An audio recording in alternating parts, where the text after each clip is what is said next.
Olá, quinto ano, tudo bem com vocês? Hoje nós vamos fazer a correção também, tá? Do nosso livro de atividades, da página 8 à página 11, tá bom? Em língua portuguesa. Então, abram, por favor, o livro de atividades de vocês. Língua portuguesa, professora Tereza, correção do livro de atividades, volume 2, página 8 a 11. Discursos direto e indireto. Aí a gente vai começar a número 9, né? Porque nós já havíamos feito as atividades até a questão número 8, que foi sobre conjunções, tá bom? Então, 9. Leia o conto a seguir, baseado em uma lenda indígena. A onça e o raio. O raio estava muito tranquilo na sua forja, forjando uma lança de comando. A onça veio vindo e resolveu brigar com o raio. A onça disse: Quem é você? Eu sou o raio. Você é forte? Sou fraquinho, não vê? E o raio quase desapareceu.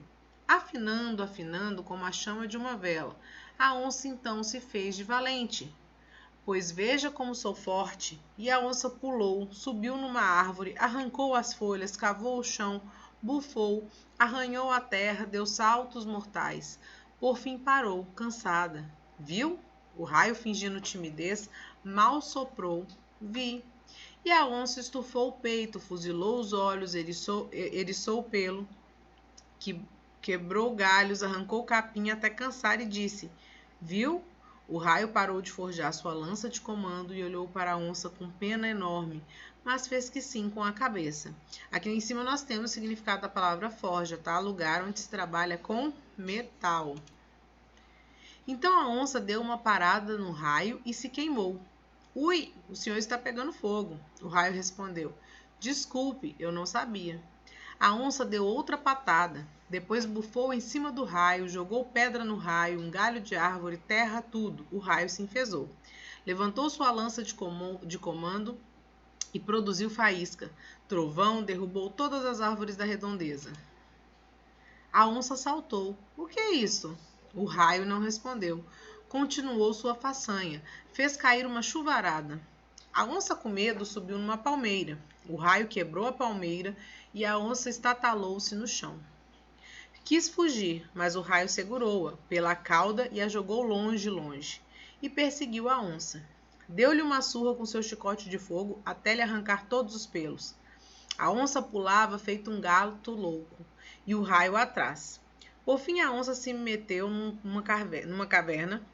Então o raio fez cair uma chuva de gelo, friíssima. E a chuva envolveu a onça dentro da caverna, virou gelo.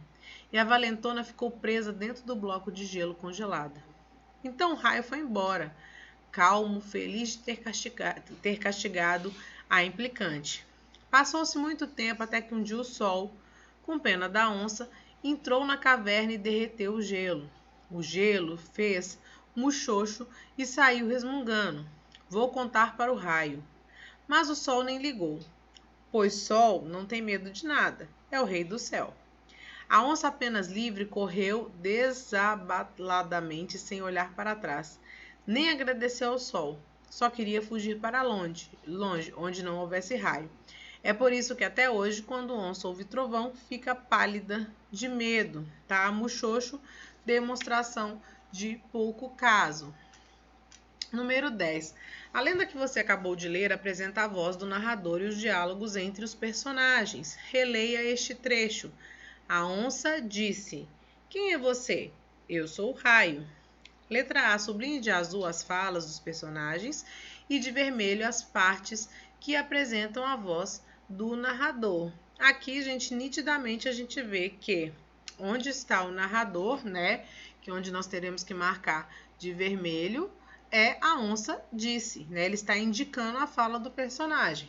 E de azul, que são as falas dos personagens, é quem é você? E eu sou o raio, tá? Então aqui, ó, de vermelho nós iremos marcar a fala do narrador e de azul as falas dos personagens. Letra B. Qual é a função do narrador neste trecho? Para que o narrador está fazendo o quê? Qual é o papel dele ali naquele trecho? Ou ele apresenta quem está falando ou quem vai falar. Ele apresenta, né, a fala dos personagens. Letra C. O narrador sempre aparece antes do diálogo? Em que outras posições ele aparece? Então, ele aparece sempre, né, antes do diálogo?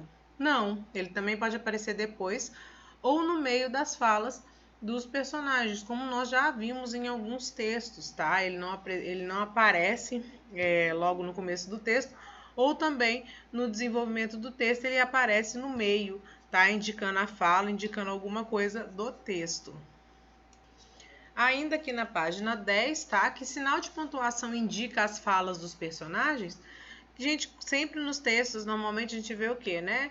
Que quem indica a fala dos personagens é o travessão. Nós temos também outros tipos de pontuação que indicam fala de personagem que nós aprendemos, né? As aspas, por exemplo, é outro recurso também. Mas o travessão é o mais comum quando nós temos mais de um personagem e o narrador indica esta fala, tá bom? E na número 11, relê este trecho. Passou-se muito tempo até que um dia o sol, com pena da onça, entrou na caverna e derreteu o gelo. O gelo fez muxoxo e saiu resmungando. Vou contar para o raio. Mas o sol nem ligou, pois sol não tem medo de nada, é o rei do céu. A onça, apenas livre, correu desabaladamente sem olhar para trás. Nem agradeceu ao sol. Só queria fugir para longe, onde não houvesse raio.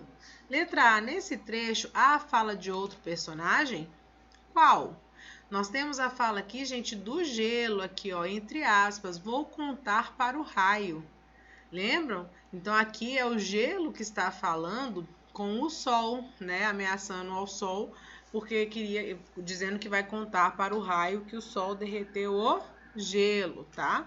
Copie esta fala. Então, a fala que vocês vão ter que copiar, não esqueçam que a fala, se ela está sendo indicada com aspas, vocês também vão responder ela com aspas. Então, aspas, vou contar para o raio, ponto, fecha aspas, tá bom? Letra C. Que sinal de pontuação foi utilizado nessa fala? Qual foi o sinal de pontuação que nós utilizamos aqui? Usamos a aspas, tá bom?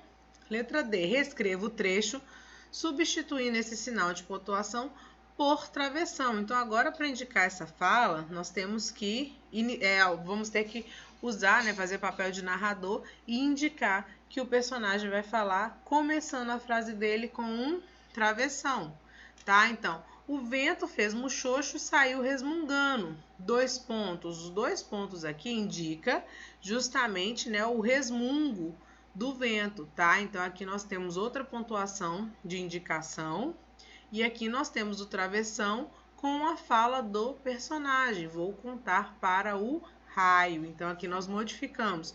Tiramos a frase que estava entre aspas e estamos indicando a fala com o uso do travessão. E a onça estufou o peito, fuzilou os olhos, eriçou o pelo, quebrou galhos, arrancou o capim até cansar e disse, viu? Quando há a reprodução exata da fala de um personagem, dizemos que o discurso é direto. Nesse caso, a fala é separada da voz do narrador pelo uso de travessão ou aspas. Lembram lá das características dos discursos direto e indireto, tá? O discurso direto eu tenho o personagem, tá? A fala do próprio personagem, tá bom? No indireto nós temos a fala do narrador apenas como observador, ele não indica o personagem, ele fala o que o personagem falou, ele narra todos os acontecimentos sem a participação ativa do personagem. Já no discurso direto é o próprio personagem quem fala, tá bom? Já agora na página 11, nós temos a questão número 12. Complete as falas a seguir com a voz do narrador conforme o exemplo.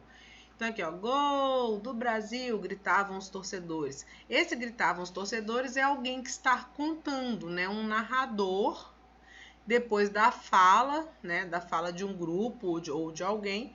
E aqui a indicação do narrador depois da fala. Então, percebam que nós temos também o uso do narrador em outras situações que não no começo dos textos e narrações não, tá?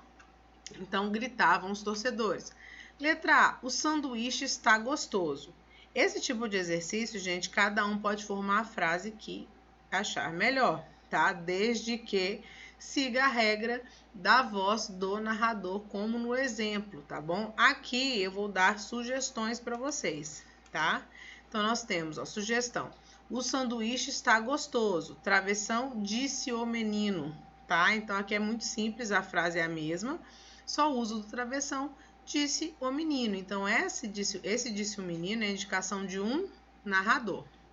Na letra B, vou chamar o síndico. Então, mantém, né, a frase, vou chamar o síndico e avisou o morador do prédio. Avisou o morador do prédio é uma fala de um narrador. Isso também é uma sugestão. Vocês podem colocar a frase que o modo que vocês quiserem de indicação, tá? Na letra C, como é? Vai falar ou não? Mantém também, né? Mantive aqui também a sugestão com a frase como é, vai falar ou não, e coloquei como ironizava a garota, tá? Mas vocês podem usar outros tantos termos, tá? Como é, vai falar ou não? Pode colocar assim, gritou o menino, tá? Perguntou a menina. Vocês podem usar um verbo e a indicação que vocês quiserem, tá? Só lembre de usar a estrutura com travessão antes. E letra D, espero que tenha aprendido a lição. A mesma coisa, mantém a frase e depois, travessão, falou baixinho a mãe, tá? Então, isso são sugestões, vocês podem colocar da maneira que vocês quiserem, tá? Para indicar a fala. E agora, número 13, finalizando a nossa correção dessas atividades do livro de atividades. Releia o trecho a seguir. O raio não respondeu, continuou sua façanha. Fez cair uma chuvarada. A onça, com medo, subiu numa palmeira. O raio quebrou a palmeira e a onça estatelou-se no chão. Quis fugir, mas o raio segurou-a pela cauda e a jogou longe, e perseguiu a onça. Deu-lhe uma surra com seu chicote de fogo até lhe arrancar todos os pelos. A onça pulava feito um gato louco, e o raio atrás. Letra A. Nesse trecho, foi usado o discurso direto ou o discurso indireto. Percebam que todo momento aqui é alguém que está de fora da história contando como observador, certo? Então, esse discurso vai ser discurso indireto. Nós não temos o personagem apresentando ou alguém que esteja ativo na história. Nós temos aí um narrador ou observador que fala o que está acontecendo na história. E na letra B, justifique sua resposta ao item anterior. Então, nesse caso, empregou-se o discurso indireto, pois o narrador contou tudo que o raio fez com a onça, sem reproduzir a voz dos personagens. Então, os personagens nesse trecho não falam, apenas o narrador conta o que está acontecendo. Lembrando, gente, a importância de realizar correção. Se não corrigir, fica com a atividade errada no livro. Quando tiver que estudar, vai estudar errado, tá bom? As dúvidas vocês vão guardar, né, marcar no livro de vocês, para que a gente possa esclarecer nas nossas próximas tutorias, no caso da nossa tutoria de amanhã. Vocês provavelmente, né, não terão feito ainda, tá? Mas então ficaria para a próxima semana, tá bom? Então, uma boa correção, até a próxima.